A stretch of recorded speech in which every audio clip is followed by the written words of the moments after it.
Isang magandang umaga mga kaibigan, latest weather update po tayo ngayon, February 26, 2024, araw po ng Lunes. Pero bago po tayo magpatuloy, pa-like and share naman po bilang suporta at para rin po malaman ng ating mga kaibigan at kababayan ang lagay ng panahon. Maraming salamat po.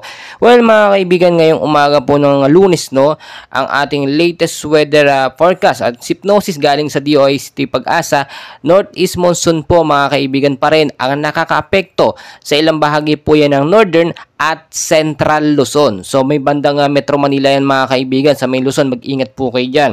Easterlies naman po nakakaapekto rin sa ilang bahagi naman ng ating bansa. Ngayong umaga po, posible pong mainit o mainit na panahon hanggang tanghali po ang mararanasan.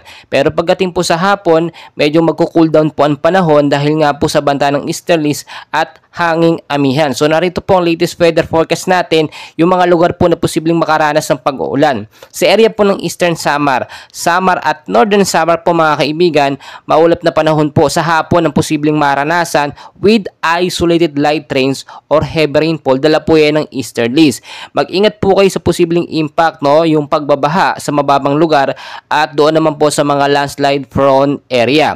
Sa area po ng Cagayan Valley mga kaibigan, Bicol Region, Aurora at Quezon, maulap din po na mararanasan na panahon, no? Maulap na kalangitan sa hapon na posibleng maranasan at with isolated light rains. So mahinang pag-uulan naman po sa gabi dahil po yan sa Northeast Monsoon. Dito naman po mga kaibigan sa Metro Manila at ilang bahagi po ng Luzon, mainit po mararanasan sa umaga hanggang sa tanghali dahil pa rin yan sa tinatayang El Nino nga po na pumasok sa ating bansa. Pero pagdating sa hapon, posible pong hanging amihan at easterlies ang manalansa at posibleng magpaulan, no, pagdating sa gabi with isolated light rains, mahinang pag-ulan to heavy rainfall. So bantayan po natin. Ayon sa Pag-asa, may impact ito ng posibleng pagbabaha kung lumakas. Gayun din, mag-ingat yung mga landslide prone area po mga kaibigan. Inuulit ko po, no, ayon sa Pag-asa, wala pa naman pong bagyong binabantayan sa loob ng PAR.